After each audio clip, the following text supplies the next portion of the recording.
We are on Exodus 18. We are continuing our march through Exodus, just as they are making their march for the promised land. And we have kind of an interesting episode today with Jethro coming. We haven't heard from Jethro since Exodus, I believe Exodus 4 was the last time we heard from Jethro. So let's get started and see what the Lord has for us to learn today.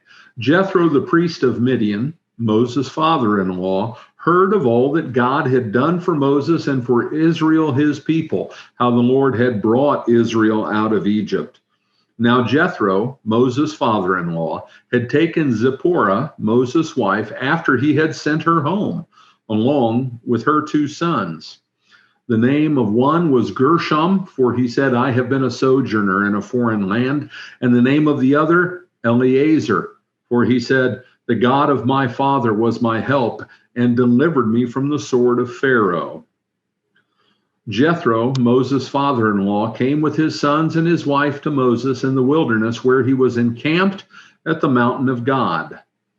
And when he sent word to Moses, I, your father-in-law Jethro, am coming to you with your wife and your 2 sons with her. Moses went out to meet his father-in-law and bowed down and kissed him. And they asked each other of their welfare and went into the tent. Then Moses told his father-in-law all that the Lord had done to Pharaoh and to the Egyptians for Israel's sake, all the hardship that had come upon them in the way and how the Lord had delivered them. And Jethro rejoiced for all the good that the Lord had done to Israel, in that he had delivered them out of the hand of the Egyptians. We will stop there. If you were to go back and listen to the episode on Exodus 2, which you can on YouTube, there is a playlist. There was a lot of interesting stuff about Jethro, and it tied in with a lot of different things that are in part theoretical, just about where all the true God was worshiped. There is nothing in the scripture that says that Yahweh wasn't worshiped in other places among other people. And there are things that indicate that he was there in Midian. And just as a reminder, we love our maps. So there's a map. Over here, here's Egypt. Over here is Midian. All of this over here is Midian. And where Midian is ties into where Mount Sinai is, Mount Horeb. They're called both called the same thing. Where that is, because the traditional site for Mount Sinai is way down here. And that's where it's always going to show up on Bible atlases. They're just going to put it there. It wasn't there. The one thing we know for sure, and I think we can say this, is it wasn't down there. Because Moses, when he went and was encountered by God at the burning bush, didn't leave here and take those sheep all the way around and all the way down here. It just doesn't work. There are a lot of other things that say that it doesn't work. It's up here somewhere, which makes it easy to go there. You don't have to go around. This is the Gulf of Aqaba. You don't have to go around that to get there, okay? So he was down here, but interestingly, what does it call him? And it calls him this back in when he is introduced to us. Jethro, the priest of Midian, the priest of Midian. He was a priest of God. Exodus 2:16, he's called, now the priest of Midian had 7 daughters, and they came and drew water and filled troughs to water their father's flocks. Exodus 2:18 tells us that his name was, and people often had more than one name, but his name was Reuel. And the name Reuel means friend of God. Friend of God. So Jethro was a believer. He was a believer. He was a believer in Yahweh. The name Yahweh was used, and we have this from inscriptions and other archaeological evidence. The name Yahweh was used before it was introduced to the children of Israel as what the Lord wanted to be called. And, there at the burning bush with Moses saying, "Who do I say sent me?" Okay. A lot of interesting stuff there. We talked about it before, but Jethro, he's an important figure. He no doubt had a big part in giving instruction and counsel, being a mentor to Moses. And we see Moses showing him a great deal of respect. We'll see more, in the reading we just did, but even more going on further in the text. We're going to see that the whole people of Israel, the nation of Israel, pays him a great deal of respect. So we've talked about where Midian was. He had heard of all that God had done for Moses and for Israel, his people. What God did to Pharaoh wasn't done in a corner. It was done in the most powerful and influential nation in the world. And they were the most powerful and influential nation for quite some time. I mean, Egypt was around for a long, long time. They weren't a flash in the pan like Alexander the Great, or even Babylon or Assyria. They had relatively short, although impressive, world domination. Egypt was around a long time. And when they got crushed the way they did, everybody heard about it. It's even still ringing in the ears of the people of Jericho 40 some years later when the spies go in and Rahab saves them. She talks about, we all know what God did to Egypt and then the other places that were in between, Amalek and others. Here's the interesting thing, and this is just one of those things that we can only speculate, and this is, theologically, this is very important, just about speculating. Always make sure to delineate, to differentiate between what we're surmising and what we're just kind of, well, how could this thing come to be, and what the text actually says. And it's okay to speculate, and we're going to speculate about this. When did Zipporah and Gershom and Eleazar, whose name hadn't even been given to us before, when did they go back to Midian? When did they go back to Jethro? The text does not tell us. That's what we know. They did go back at some point in time, and the text tells us nothing about when, about why. So anything that we say beyond that, we're just kind of, well, maybe it went this way, maybe it went that way. And that's okay, as long as we don't make it some kind of doctrinal truth upon which we found and establish belief about something. And the reason I'm going into this and kind of I'm being adamant is a lot of times you will hear people talking about how we know this or that. And it's built upon supposition about this, about that, and this fact. And if you've got that, then you've got a table with one good leg and three really shaky ones. You can't build anything on a shaky foundation. So make sure when you're listening to some teacher, and I'm not one of those guys anymore, used to be, I'm not one of those guys anymore who says, oh, don't listen to those people out there wherever because you might get wacky information. Well, there's always some wacky information in different places. That's reality. Just learn how to listen. How do they always ask the question, how do you know that? And I never get upset by someone asking me, how do you know that? How do we know that? How can we know? That's good.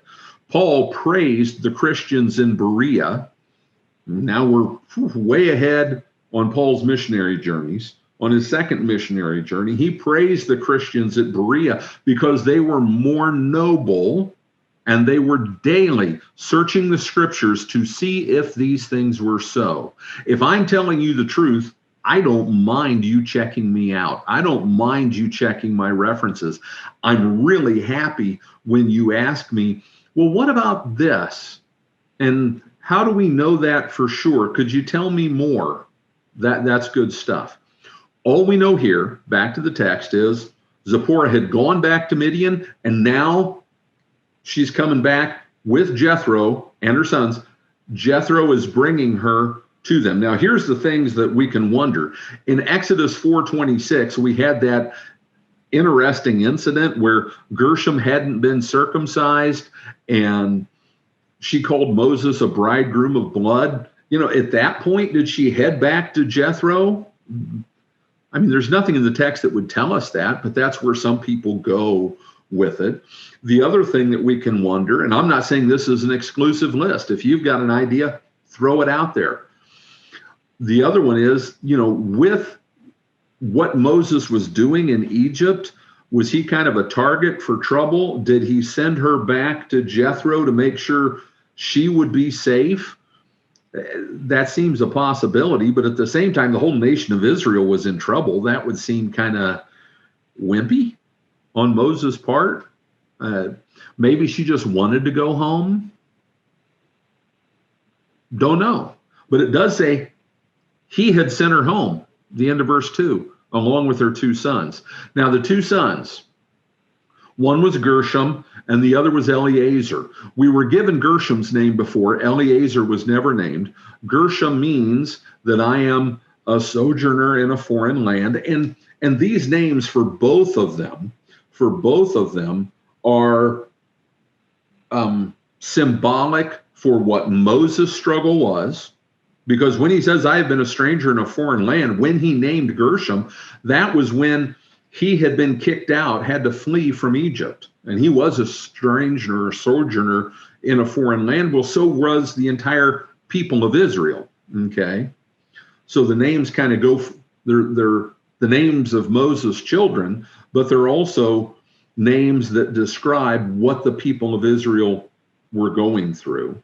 So he had Gershom, and then Eleazar. Eleazar's name had not been given before, but there before the bridegroom of blood thing, when Moses was on the way back to Egypt with his family, it does say, so Moses, and this is Exodus 4:20, so Moses took his wife and his sons. So we knew that there were two of them. Again, on this whole thing of what we surmise, what we suppose, what we ponder and wonder about, whatever else, always remember, this is one of those things, file away, keep it in your head. It'll keep you out of trouble theologically. The Bible isn't the answer book. It's not like the Encyclopedia Britannica, Wikipedia, and the Farmer's Almanac all rolled into one. It's not. It is the story of salvation. So what it tells us, when it tells us those things, is always germane to the narrative of salvation, that tapestry of salvation that is we're seeing it being woven before our eyes by the power of the Holy Spirit, right? It's about salvation. It's about that. Other things, there are all kinds of things we want to know. Mom and I were talking about this on our walk last night. As we mourn and grieve the loss of loved ones, and there's just that pain and that longing and that, time passes and it's still there. We can think of Jesus as we talk to the Lord about our grief, and this image of Jesus at the tomb of Lazarus weeping comes to mind. But then there's something else. So he understands, he's there. There's something else. And this is one of those things the Bible doesn't tell us. That's how I'm landing here. Okay. What happened to Joseph? Jesus' father, his earthly father, the one whom God, Yahweh, the Father, had chosen to raise his son. What happened to him? We don't have a clue. We don't have a clue. We know he's there when Jesus was 12 years old at the temple, when he stayed behind, was there 3 days, and they went back looking for him. We know he was there because it says mother and father. Mary's the one who speaks to Jesus, but his mother and father. After that, Jesus doesn't, we don't see Jesus again until he was 30. That's 18 years, pretty important 18 years. Some of you out there are 30 or thereabouts. Pretty important years. Sometime in that span of time, Jesus' father in this life, in this world, better put, his father died. Talk about pain. Talk about going through something like we go through. And the Bible doesn't even tell us anything about it. I'm not criticizing the Holy Spirit. I'm just saying that's a pretty big thing. That's a pretty big thing. If I'm telling the story of my life and I don't mention that my father died when I was 17, tragically, he was cutting wood and a tree fell on him and he died, or something like that, that's a pretty big miss. But it's not that's a miss if I'm giving my history. Even about Jesus, the Gospels are not the history of Jesus. They are the Gospels. And gospel means good news of salvation. Okay? So we need to understand what the Bible is, what it isn't, what it's teaching, what it's not teaching. There are ancillary things that it gives us that are interesting. And all of this happened in specific places, Midian, Mount Horeb, Mount Sinai, with real people. But the story isn't just about the history of those real people or the history of those places. It's always about that narrative of salvation. Okay. And that wasn't just a ramble. That's really important stuff. Keep yourself grounded in what matters. Look at it the right way. Understand the things. Hey, this is something I need to know. If it's something you need to know, it's there. John says at the end of his gospel, John 20, he says, if everything Jesus had done were written down, the world couldn't contain the books. Now that's a hyperbole, but also think of who he was and what he was doing. And he was doing it for 3 years. If you take the entirety of what the Gospels tell us, it would take about 3.5 months to play out. Apart from the time points that we get, just the action doesn't take that long. He was doing a lot more. There was a lot more there. But John goes on, but these things were written that you may believe that Jesus is the Christ, and believing, have faith in his name, have life in his name. And that was probably a loose quotation, but that's what it says. It's about salvation. These names are about salvation. Gershom, sojourner in a foreign land. And if you don't view yourself as a sojourner in a foreign land, then you're missing something. You're way too comfortable here. Okay. Eliezer, the God of my father was my help, and he delivered me from the sword of Pharaoh. My help. Eliezer was a common name. God is my help. El, you see that El? God is my help. He delivered me from the sword of Pharaoh. That's no doubt going back to what was there in Exodus 2 when he fled over to Midian. He was encamped at the mountain of God. Where is the mountain of God? Well, Exodus 3:1. Now Moses was keeping the flock of his father-in-law Jethro, also Reuel, the priest of Midian, and he led his flock to the west side of the wilderness and came to Horeb, the mountain of God. Okay, back to the map. Here's Midian, here's west side of the wilderness. We're over here. Then they went west and south, and they didn't have a ferry going across the Gulf of Aqaba. Okay.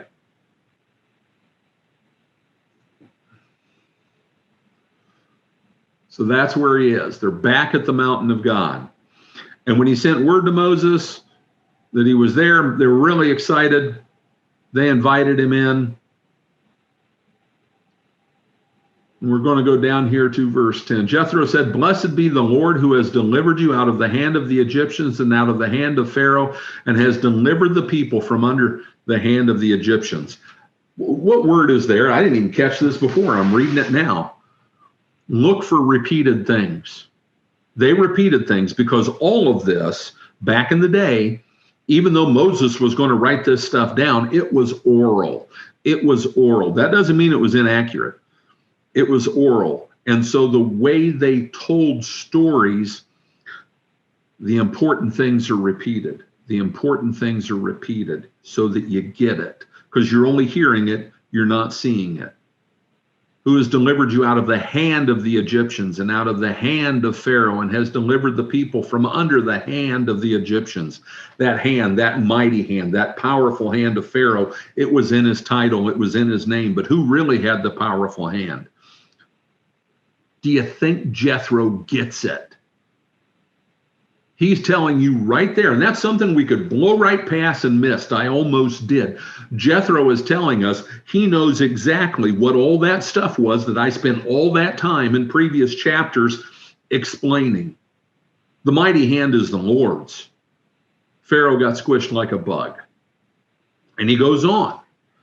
And again, when it says, blessed be the Lord who has delivered you out of the hand of the Egyptians and out of the hand of Pharaoh, he's saying that the two things are the same thing.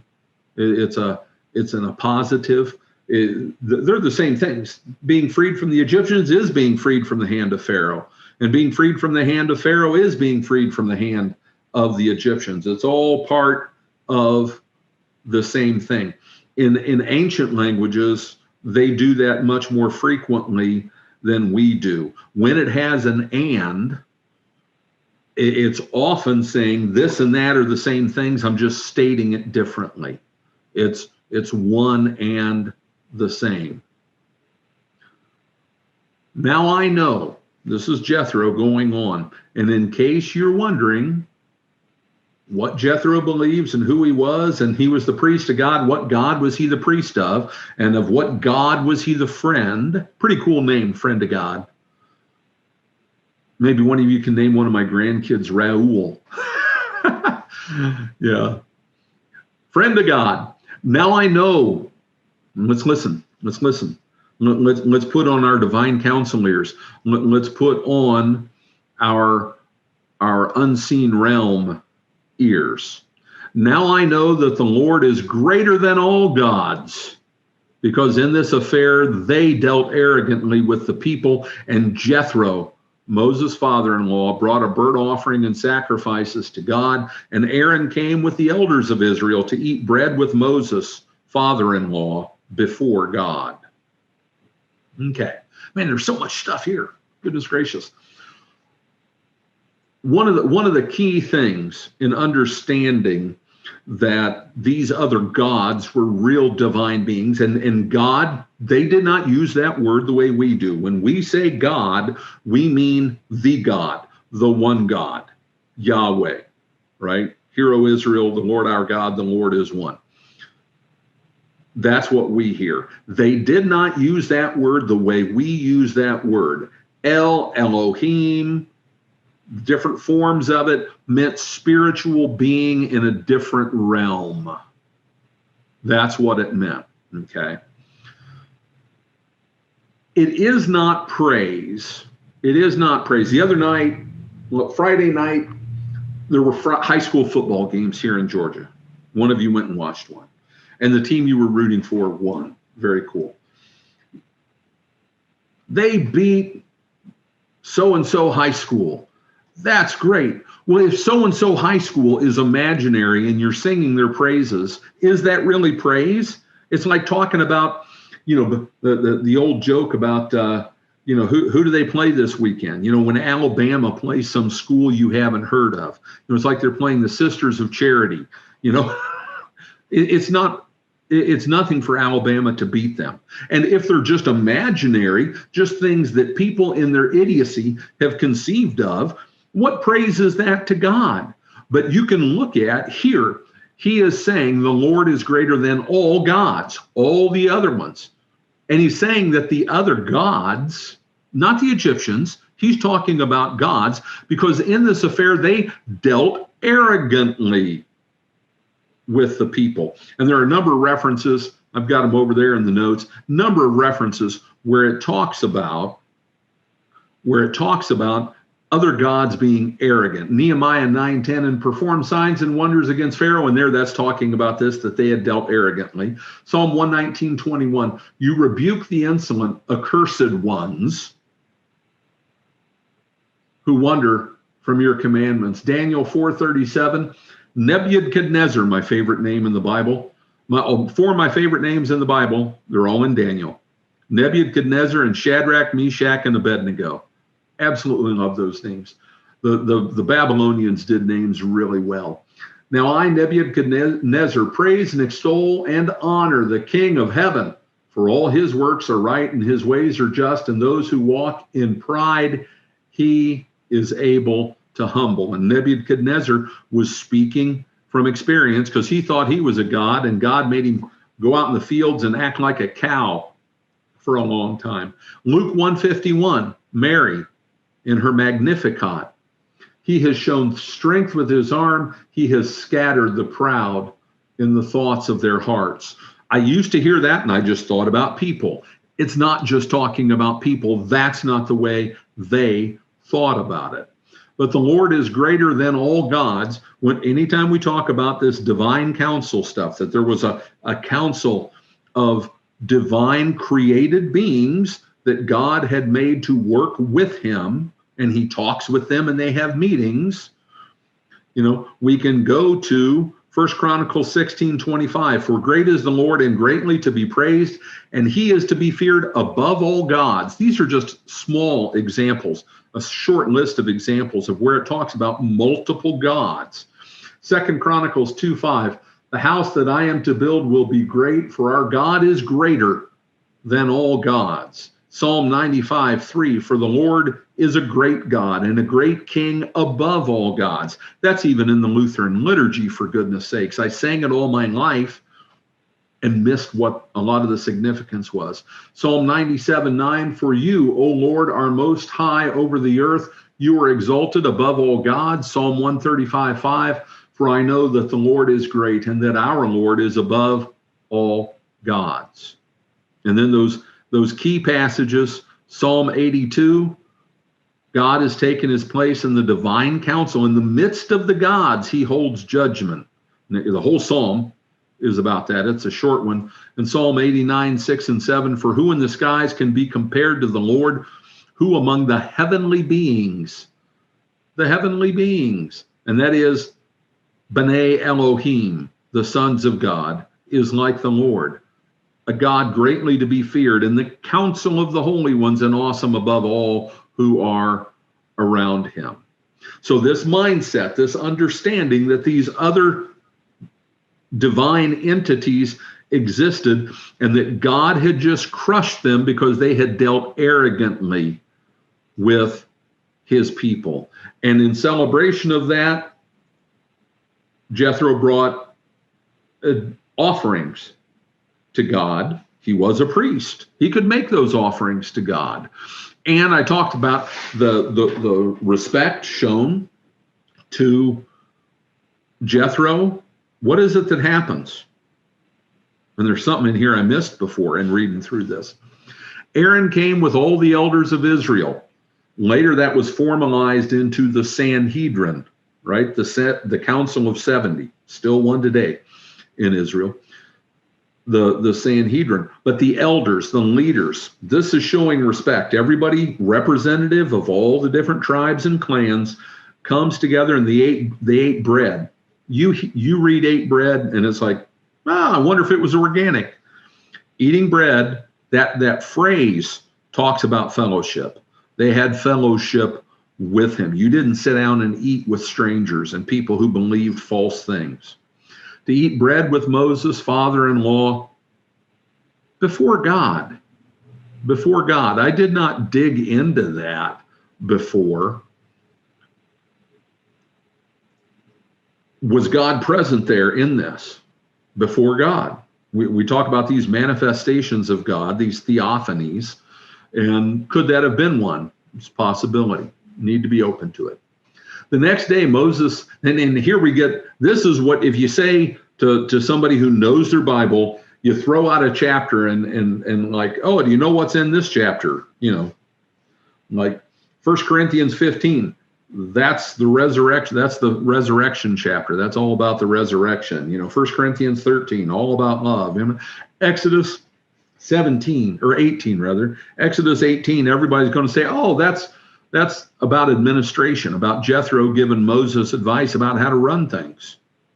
So this is important, but there's all this other stuff here as well. Don't just ever skim over the surface. Stop and think and dig. The next day, Moses sat to judge the people, and the people stood around Moses from morning till evening. When Moses' father-in-law saw that all that he was doing for the people, he said, "What is this that you are doing for the people?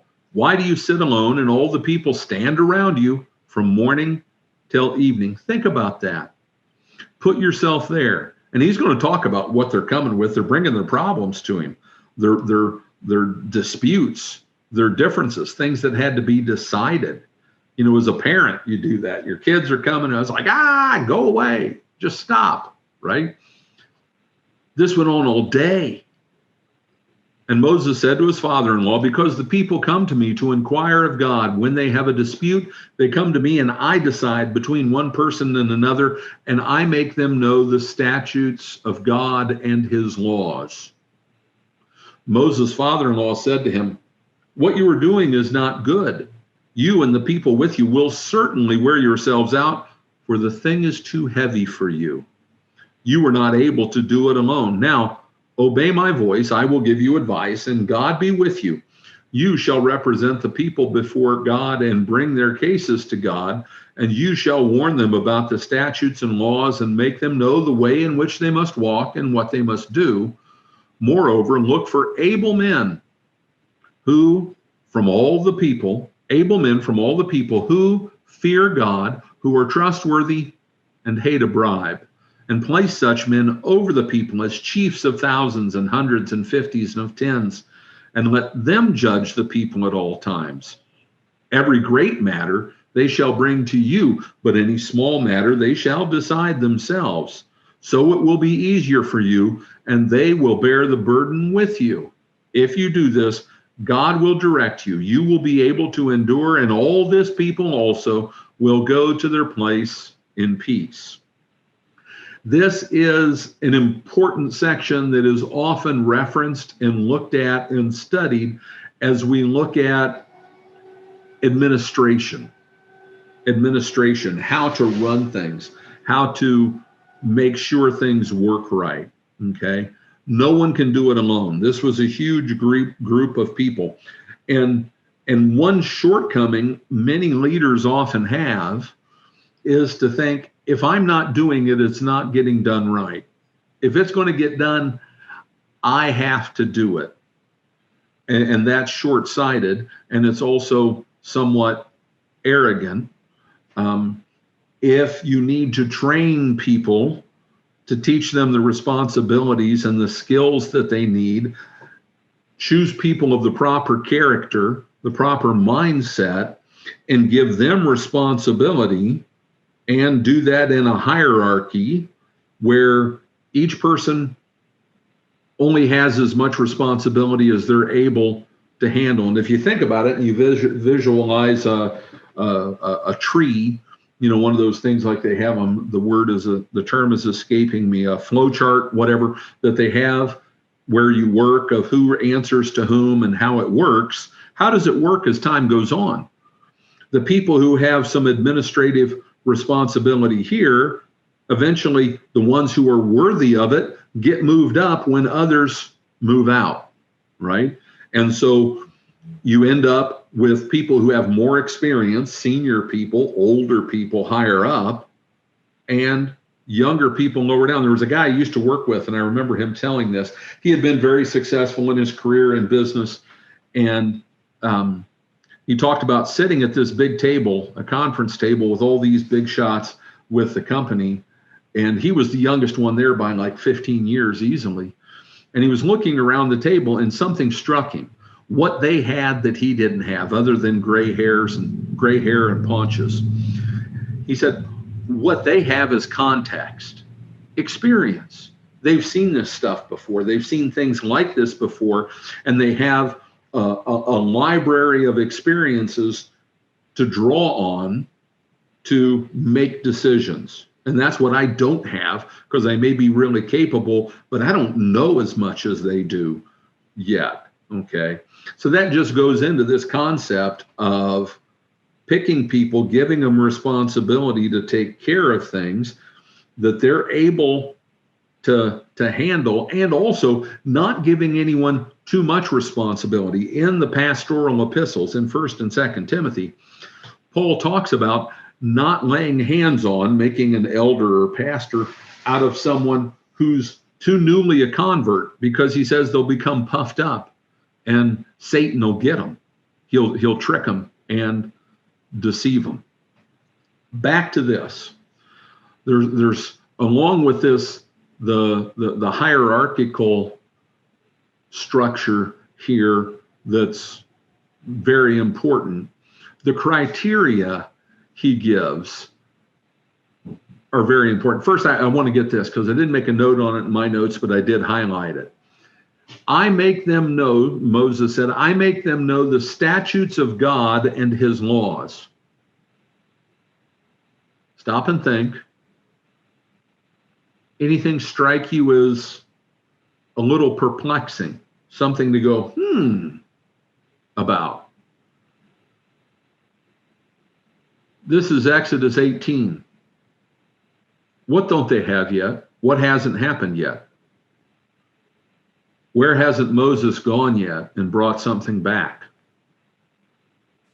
Oh yeah, he was supposed to run to Quick Trip and get a bag of ice and some iced tea. No.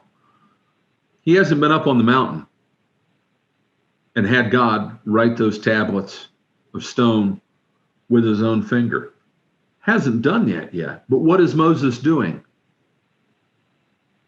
I make them know the statutes of God and his laws. So Moses was still instructing them.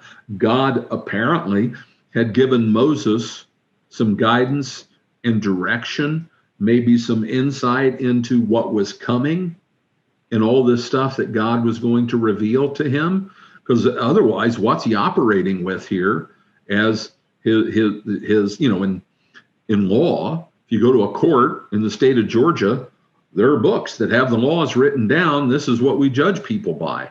This is how we make these decisions. So just interesting little thing to ponder. But listen to what Jethro, and what was Jethro? What was Jethro? Jethro was an old guy. You know what old guys have? I can't get anybody to talk today. Wisdom. Experience. Experience, wisdom. I love the line. I love the movie anyway. Groundhog Day, and you can say whatever about it, but it's just an interesting take on things where they're sitting in the cafe and he's telling her how long he's been around. He knows all these things that are going to happen, and he goes, well, maybe, and this not intended to be blasphemous or anything like that. Or he goes, well, maybe it's not that God knows everything. Maybe it's just he's been around so long. He knows it all. He's learned it. When you're around a long time, you learn stuff, you know stuff. And a lot of times, what you know, you learn from mistakes.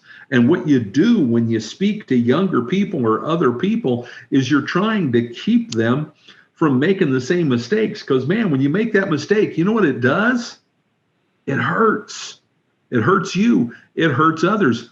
Here's what you need to know about that. That's why we're encouraged to seek the counsel and advice of others, and especially the counsel and advice of people who are faithful. Listen to how Jethro sets out, and think of this in the context of this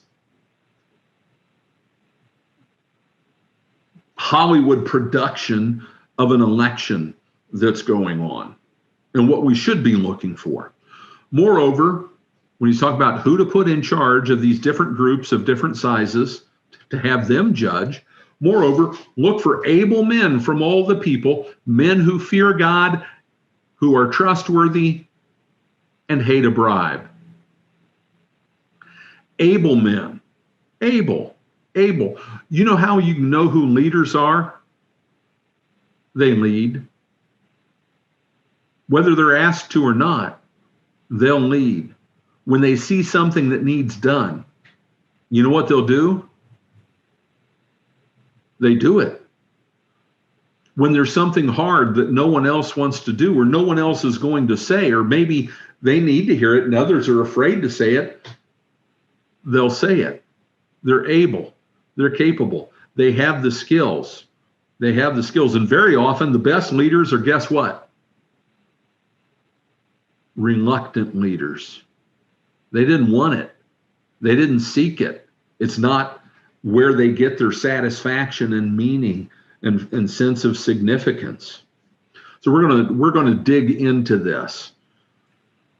Dad, I wanted to touch on something. Sure, jump in, please. I don't think we mentioned it, but Jethro is not an Israelite; he's a Mennonite as well. Correct. So it's, especially in the Old Testament, it was other non-Israelites that invoked the name of Yahweh with really no particular faith in him. They knew who he was, but they didn't really know what he's done so far. Yeah, and you've got, and there's all kinds of stuff to dig in there, right? About Yahweh and the name, and Yahweh from the south, and all these different archaeological things that we get from these different people. And I'm glad you brought that up, because it's important to know that all of these other people who knew the name Yahweh, because they knew the name Yahweh, does not mean that they were faithful. It does not mean that they exclusively worshiped him. That's very important as part of that background, that backdrop. In this instance, though, even though he was a Midianite, and from somewhere else, I'm drawing a blank right now where the Midianites came from. They were one of the descendants, offshoots from Abraham, and that's escaping me right now. But Jethro was faithful. Jethro was a believer. And how do we know that? By what we see, by what he says, by the advice that he gives, and by the fact that they welcome him in. And they could have welcomed him in as being important and Moses' father-in-law, but they broke bread with him before the Lord. So he was a faithful believer. Not everyone who knew the name or even used the name was. God had chosen his little people that he started from scratch through Abram in land of Ur of the Chaldeans to replace and save the 70 nations that he disinherited. Thank you for that. Able men from all the people who fear God. So able men are those who fear God, and we're going to talk about what that fear of God stuff is, because it's very important, often misunderstood. And those who fear God, how do we know they fear God? How do you know? They're going to be trustworthy and hate a bribe. Could you imagine if you could look at whatever slate of candidates and know that there was someone on that, when we're talking about election stuff, we're in that season, if there was someone to whom this applied, able, who fear God, who are trustworthy and hate a bribe. If you fear God, if I fear God, I'm going to be trustworthy. I'm going to be trustworthy. Why? Because my word and me living as his child is about being faithful to him. Being faithful to him. What I do in relation to you in whatever way, if I'm your boss at work, if I'm a politician, if I'm a pastor, whatever else, that flows from that faithfulness, that obligation to live as God wants me to be salt and light, all of that. Therefore, I'm going to be trustworthy. You can count on me because I'm answering to him, and that's the most important thing to me. And therefore, you come at me with a bribe, what are you asking me to do? If you come at me with a bribe and I'm able, I fear God, and therefore I'm trustworthy. I'm going to do what's right in spite of the circumstances. Think Daniel, right? Daniel said, there's Shadrach, Meshach, and Abednego. I get to say that twice in one lesson here in Exodus. I love that. Shadrach, Meshach, and Abednego. What did they say? We know our God can save us. When they were going to get thrown in the fire because they wouldn't bow down to that great, big, golden idol that Nebuchadnezzar had made of himself. We will not. We know God can save us from the fire. But even if he does not, know this, we will not bow to your idols. We won't do it. We don't care because we don't answer to you. We answer to him. Were they being trustworthy? Yeah. Were they being true to their word? Yeah. If there's anything in a friend, in a leader, in a boss, if you know they're true to their word, man, that's awesome. And if that's who they are and you come at them with a bribe, who are you asking them to sell out? What did Joseph say? Talk about trustworthy, talk about faithful, talk about all those things. He is a messianic figure, almost a precursor of what Jesus was to be in all kinds of ways. And we talked about that back in Exodus. When Potiphar's wife came and wanted him to sleep with her, what was his answer? He didn't say, man, Potiphar's going to be mad at me. Wow, no, I can't do that. What did he say? How could I sin this way against God? That's how the faithful, how the trustworthy operate. So, if you ask me to take a bribe, you're asking me to sell out not my honor, my integrity, my character. You're asking me to sell out my God. So I'm going to hate a bribe. You don't want to bring a bribe to me. These are the kind of men you want to place over the people of chiefs of thousands, of hundreds, of fifties, and tens, and let them judge the people at all time. I want to talk about, and time goes so fast. We need time to slow down. We need slower clocks. Somebody invent one of those. I'll just put an old battery in the clock that's right there above my desk so that I can think I have more time.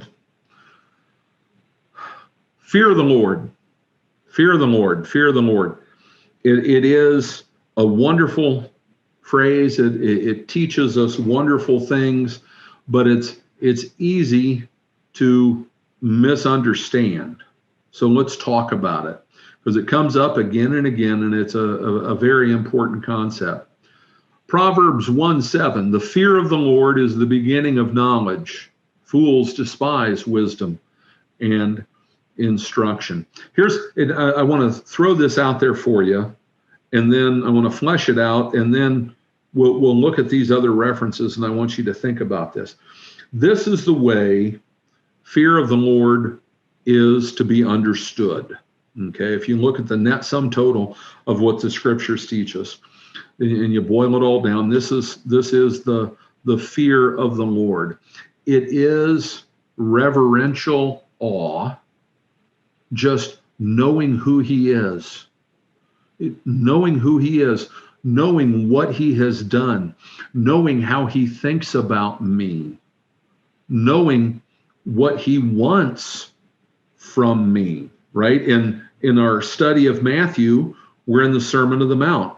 And what is it we just talked about on Wednesday? Anybody who's new to this, there's a playlist on my YouTube channel you can go to, Gospel of Matthew.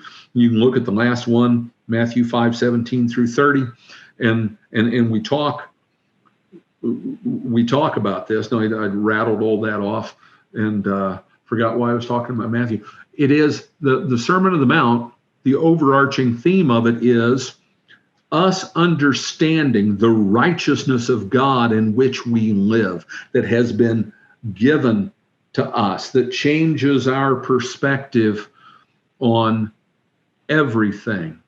understanding that, what all he has done for us, what it means for us in our lives of service to him, because that's all I am. Anything else I am, all the very, very, very important things that I am that come from him, because they are duties, blessed duties assigned to me by him as a husband, as a father, as a grandfather, as a friend, as a pastor and teacher of the word. All of those things are my way of being the big thing that I am. And the big thing that I am is a servant. I'm a servant. I am a bond servant. That's why that word is used, servant, slave. Paul always calls himself a bond servant, a slave of Christ Jesus. I exist to serve him. That is what I am about.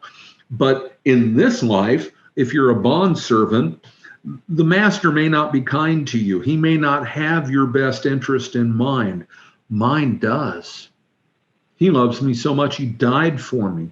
He has prepared a place that I cannot begin to imagine, and that's where I'm going. And he has me here. He has me here to do things he has for me to do. God has good works, Ephesians 2:10, that he has prepared in advance for us to do. And when those things are done, and how do I know when that is? He'll take me home. So with others, why has he taken them home? He took them home because what he had for them to do here was done. And now he's got stuff for them to do there, because we don't just sit on a cloud and try to learn how to play harp. I can barely play a guitar, and it's got 6 strings. Can't imagine trying to play a harp. It's got like 50. I don't even know how they work. But that's who I am. That understanding that he's displeased with me, and if I walk away from him, damnation is the result. There is that fearful component to it. When I was a child, I was scared of my father. There was fear there. Why? Because to me, he was like Superman. And when he got angry, it wasn't a good thing. I was really in trouble, but I knew he loved me. That fear of my father, and I'm blessed. I'm blessed in that I have had a good relationship with my father. I still do. I'm blessed in that. These images of father and fear and those things get clouded for many of us because not everyone was blessed to have a father. And I'm not saying my dad was perfect. Many of you know him. He's not perfect. But I have a father who did model fatherly love, heavenly fatherly love for me. And get this, whether you are a father or you will be a father, it applies to mothers as well. Your job as a parent is to reflect God the Father's love for your children. It is that it makes it easy for them to hear this stuff about the fear of the Lord and not misunderstand it. That when they pray, "Our Father who is in heaven," they've got a good idea of what that is. It's the Father who in this life, when I was screwing up, rather than coming and kicking my tail like he could have and browbeating me, loved me, spoke kindly to me, and took me home to help me get another start. That's the heavenly fatherly love that my father showed for me. Your job as parents is to teach that, to be that, because that's how you teach it. You can teach and talk and talk and talk and make them feel tired all over, and it does nothing. You want them to learn it, then live it best as you can. And when you screw up, be real and honest about it and apologize to them and teach them that we're all in a struggle and it's hard. And the Father forgives us anyway.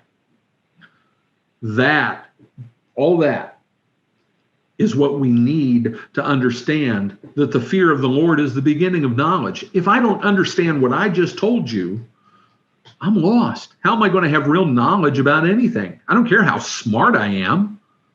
I don't care. I won't know anything. I don't want to be a fool who despises wisdom and instruction. Proverbs 9:10, the fear of the Lord is the beginning of wisdom. Wow, it says that twice. Written by the wisest man who ever lived, it says it twice. The fear of the Lord is the beginning of wisdom, and the knowledge of the Holy One is insight. You want insight? Everybody wants insight. Ooh, I know something others won't do. No. Insight is knowing the Holy One.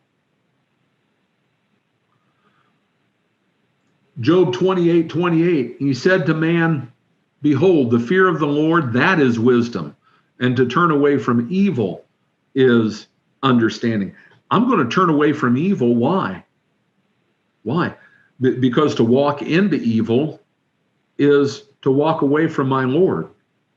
Psalm 111, verse 10, the fear of the Lord is the beginning of wisdom. All those who practice it have a good understanding. His praise endures forever. Psalm 112, verse 1, praise the Lord. Blessed is the man who fears the Lord, who greatly delights in his commandments. Fearing the Lord is going to, that understanding of that reverential awe that is mine toward the Heavenly Father is going to lead me to delight in his commandments. My sinful nature looks at the commandments of God and says, forget that. I'll do what I want to do. That's what my sinful nature says. And as the guy on TV says, how's that working out for you? How's that working out for you? No, the commandments of God lead me in paths of knowledge. They lead me beside still waters and give me a green pasture to lie down in, right? Perspective, understanding. Ecclesiastes 12:13, the end of the matter, all that has been heard, fear God and keep his commandments, for this is the whole duty of man. For God will bring every deed into judgment, and with every secret thing, whether good or evil. Everything is uncovered and laid bare before the eyes of him to whom we must give account. It tells us in the book of Exodus. So people who have this perspective, and with that, with this knowledge, with this fear of the Lord, do you know what comes with it? It's always there. Someone who is really pursuing knowledge of the Lord and is exhibiting that faithfulness, that fear of the Lord, that trustworthiness, all of that. Do you know what is a characteristic of those people? They're humble. They're humble. You know, there's that song by Casting Crowns. Who am I? Who am I that the Lord of all the earth should know my name? You know, who am I? Who am I? He all the knowledge comes from him. You know, when I was in college, there was a guy who ended up being a big-time All-American. He was the big shot high school quarterback, All-American, and then in the NFL, All-Pro, blah, blah, blah, all that stuff. And I got to know him a little bit. He lived upstairs. You know what I liked about him? He was a humble guy. He was humble. And I never asked him. I was too young to really think about it. I never asked him. But here's the proper attitude of someone who just has ridiculous, stupid talent at whatever it might be. What did I do to get that? Ooh, I'm stronger than an ox, or I'm faster than a gazelle, or I can throw a ball 100 miles an hour. It's a gift. You didn't do anything to get it. And if it's true with that, then the knowledge of God, this wisdom, that if I'm honest with myself, I know he's had to lovingly and gently pound into my head to get me to get it, right? If you have a boss who's a humble guy, he may be a stickler about things, he may be adamant, he won't put up with screwing up, but he's a humble guy and he's kind and understanding. Wouldn't you want to work for that guy? Yeah, well, that a million times over is what we have with the Lord. So these are the kind of people Moses is told to look for. So we'll finish up the chapter. So Moses listened to the voice of his father-in-law and did all that he had said. Moses, the mighty Moses, who talked to God on the mountain? Moses did. Who did all this great stuff, leading the children of Israel out of the promised land? Moses did. Who stood up to Pharaoh and told him what's what? Moses did. What did Moses do? He listened. Do you see any pride, any arrogance, any assuming and making his own all that great stuff that had happened? No. Yeah, that's wisdom. That's wise. You're right. I was wrong. How did I think I could ever make this work and run all this on my own? There are millions of these people. So Moses listened to the voice of his father-in-law and did all that he said. With some people, don't you sometimes just say, you won't listen? Listen. And when I listen, that means I'm open to the fact I might be wrong. Took me a long time to get that. Some would say I'm still learning.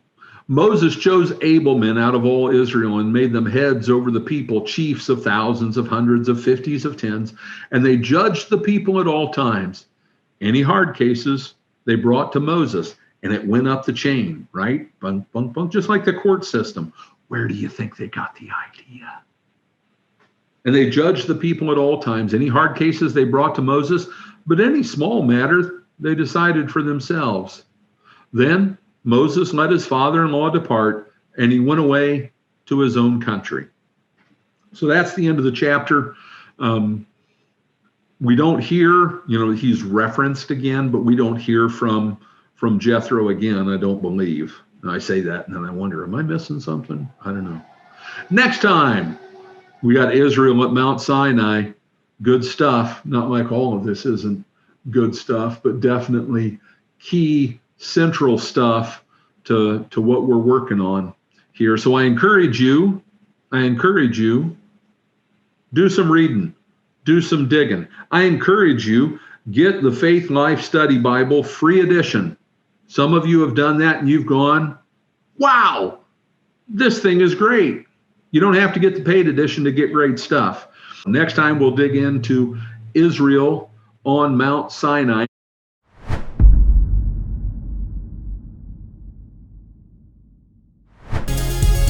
That concludes our broadcast for today. We publish our videos on YouTube, BitChute, and Brighteon. We hope you enjoyed this video, and if you did, please give us a like or a thumbs up.